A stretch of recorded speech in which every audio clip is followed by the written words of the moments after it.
Hello! In this video, I will show you how to start speaking in the first part of the IELTS speaking test, including introducing yourself, talking about your work, your study, home and hometown, and making it so easy you will never be stuck for words again. Let's do it.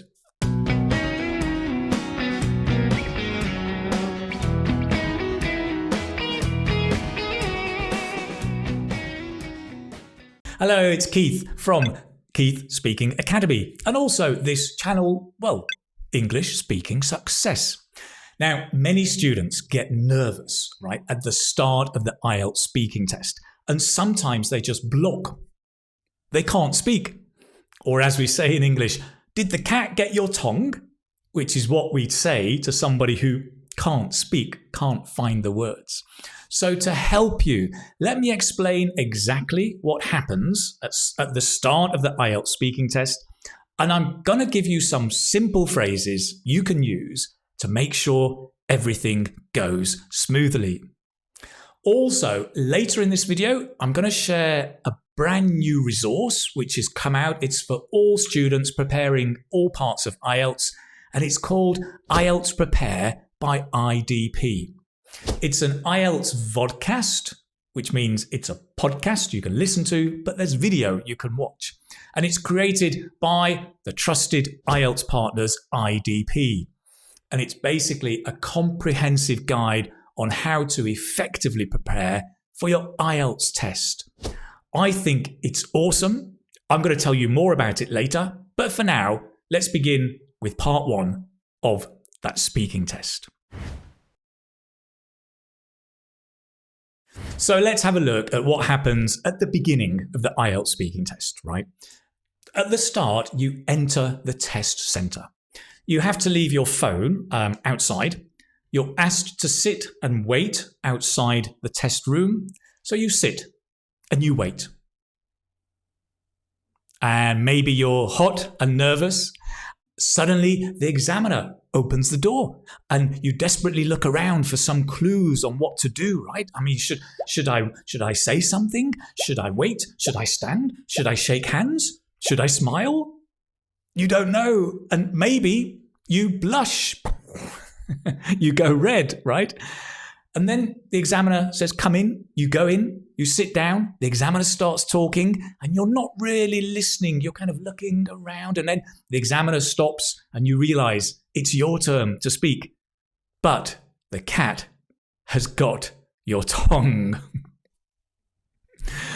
Okay, no. Let's rewind this. Okay, let's look at this in a more positive way. Let's make it better.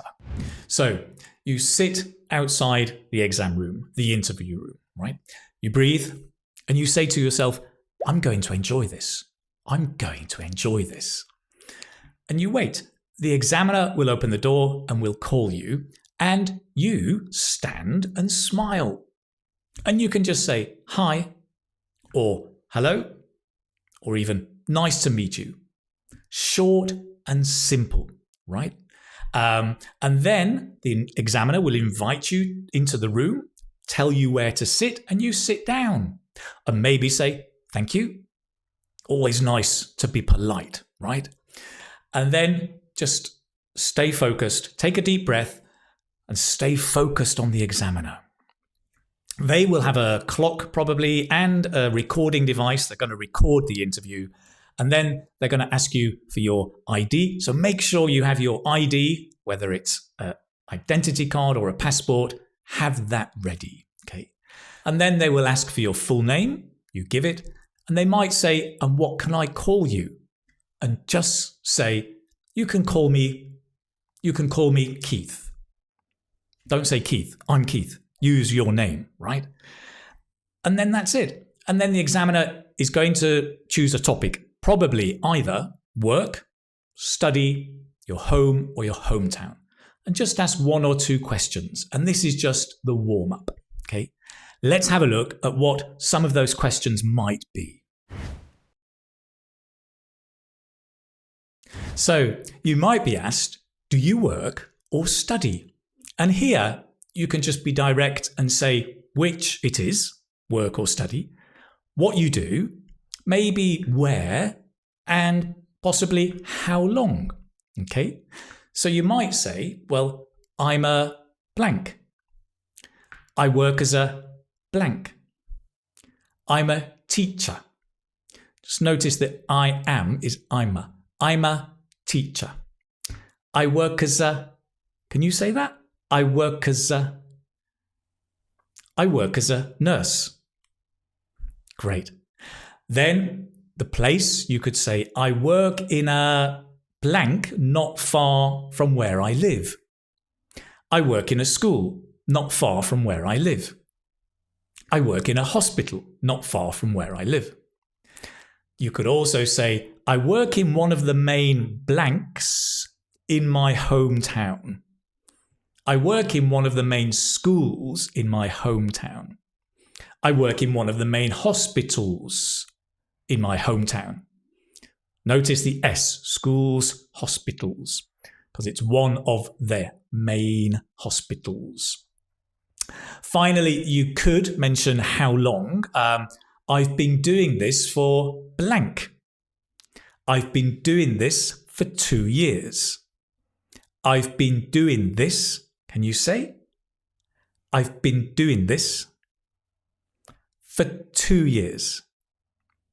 Altogether, I've been doing this for 2 years. Or for a number of years. Or for 2 years or so. 2 years or so means more or less 2 years. Great. So putting that all together, you might say, I'm a nurse. I work in one of the main hospitals in my hometown. I've been doing this job for 5 years or so. Great. Now, a tip is to keep your answers short, right? Maybe 1 to 3 sentences. But here's the really important thing. When you're practicing, give a different answer each time. Don't memorize the same answer. Try different combinations of these phrases and each time give a different answer. Why? Because that builds your flexibility. And with flexibility comes confidence. Trust me. Okay, now that's if you work. What if you study? So now if you study, of course, you'll get the same question. Do you work or study? Again, you can say which, what you study, obviously, maybe where, and how long you will study, or you have studied. For example, you could say, I'm a student at blank, and I study blank. I'm a student at university, and I study French. Or I study blank at blank. I study Spanish at London University. Maybe give the name there, right? You may also say, if it's university, I'm in my first year. I'm in my second year. I'm in my final year. Okay? And talking about how long into the future, you may say, I will graduate in summer this year. I will graduate in 2 years' time. I will graduate next year. You can say I will or I'll. I'll graduate next year. Notice the phrasing, right? You can say I'll graduate next year. Kind of a short pause in the middle just to help your fluency. I'll graduate in summer next year. Sometimes we also say I hope to graduate next year because it's a hope rather than something certain. I hope to graduate in 2 years' time. So putting it all together, you might say something like, I'm a student actually. I study French at Oxford University. I'm in my first year there. So yes, it's quite exciting. Okay. Notice each time as I practice, I'm giving a slightly different answer, building my flexibility. Now, this video is helping you to prepare for IELTS speaking. But if you want help with other sections of the IELTS test, such as reading, writing, and listening, then you should download the mobile app called IELTS by IDP. with the handle IELTS by IDP. It's by IDP Education, who are one of the 3 trusted partners of IELTS. There's lots of information and resources in the app to help you get ready for all of IELTS. One of the most exciting is the brand new vodcast they have. It's called IELTS Prepare by IDP, and it's available now. There are 10 episodes covering all 4 sections of the test evaluation, what to do on test day, and much, much more. I've just watched episode 8, which is on IELTS Speaking, and it is awesome. It's clear guidance, practical steps by the IELTS experts of IDP, and it's just delivered in a warm, approachable and friendly way. And it's practical. I mean, for example, they answer questions like, what happens if the examiner interrupts me? What should I do if I'm given a topic I know nothing about? Well, Rocco, they cannot change the topic. But what they can do is they can touch on the topic but relate something else to it. So, for example, you may say, well, you've asked me about a book I've read that I would like to read again, but if I talk about this, I won't be able to continue my test because the reasons for this are very distressing. So what I will tell you is that I'll tell you about a movie I've seen that I would like to see again that's been based on a book, and this movie's name is Harry Potter. So there's always a way around something. And what I really love about this app is that they also give lots of advice on how to improve your overall English, right? As well as exam tips. And that, if you know me, is very close to my heart, right? So the vodcast, IELTS Prepare by IDP, you can watch and listen, you can follow at your own pace on the way to work or school. Go and download it now. Look for the app IELTS by IDP and find all episodes of this IELTS video podcast. Great. Right now, let's get back to our questions for part 1. Now, if you're asked about where you live, the question could be, do you live in a house or a flat? So here again, short answers to the point. You'd probably say, well, which? Say probably where it is. You could mention the size and maybe who you live with. So you might say, I live in a house in the centre of town. I live in a flat on the outskirts of town. I live in a house in the countryside. Now, if you're a high-level speaker, band 7 or 8, you might say it quickly, I live in a house in the centre of town. But a high-level speaker may also say, I live in a house in the centre of town. And can you see how the phrasing and pausing can help your fluency? So you break the sentence down. I live in a house, pause, in the centre of town. So that can really help your fluency. I live in a flat on the outskirts of town. I live in a house in the countryside. Okay, so remember that to help you. You could talk about the size or the feeling. You could say, it's quite a blank place. It's quite a big place. Cozy, meaning small but comfortable. Spacious, meaning lots of space. Comfortable. Nice word. You can say comfortable or comfortable. Comfortable. Comfortable. It's quite a comfortable place. Or you may say something negative. You could say, well, to be honest, it's rather small. Again, notice the phrasing. To be honest, it's rather small. It's rather cramped. Cramped meaning not enough space. It's rather dingy. Dingy meaning small, dark, not enough light, not very nice. To be honest, it's rather dingy. And you may go on to talk about the people you live with. So you could say, well, I live there with my blank. I live there with my husband, wife, spouse, parents, or you might just say, I live there on my own. Putting that all together, I might say, for example, I live in a house in the countryside, actually. It's quite a big place, and I live there with my wife and daughter. Nice. Let's carry on. Now, if you're asked about your hometown, you could be asked, do you like your hometown?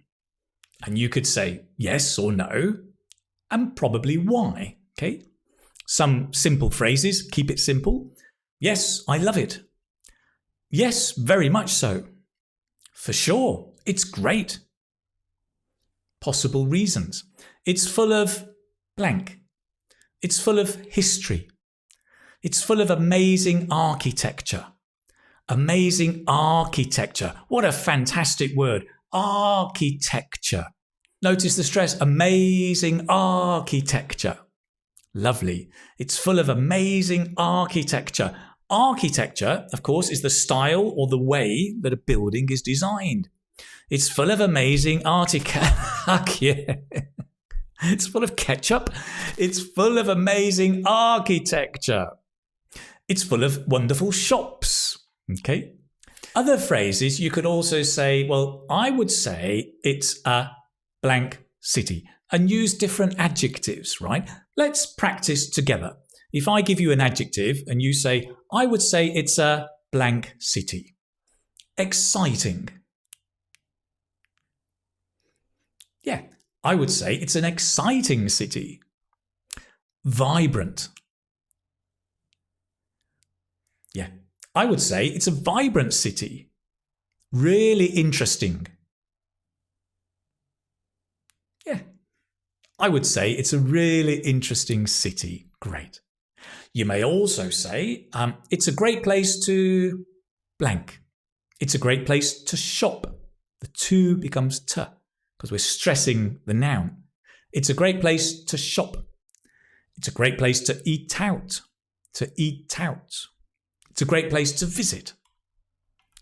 So putting it all together for the question, I might say, do you like your hometown? Oh, by the way, notice my phrasing and pausing. Do you like your hometown? Yeah, very much so. I like the architecture. It's full of interesting sites for tourists, so it's a great place to visit, especially in the spring as it's not too hot.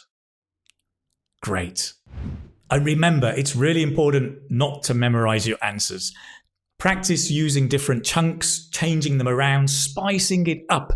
Spice up your answer, right? Because remember, with flexibility comes confidence. Let's move on. So these are some of the introduction or introductory questions you might be asked at the start of the IELTS speaking test in part 1, which is all about you. You'll be just asked 1 or 2 questions about these: work, study, home, hometown. And then, of course, the examiner goes on to ask you questions on a first topic and a second topic in part 1. If you want more details and more tips and ideas, go and check out this video, Introducing Yourself Fluently, full of great ideas and tips. Okay, just let me give you a few extra general tips to help you on your way. Number 1, develop your answers a little in part 1, just a little, but keep it short. Smile. Thirdly, speak clearly. It's really important. And so I recommend when you're practicing at home, practice speaking loudly. It will really help when you actually come to do the test. Number 4, speak at a natural pace.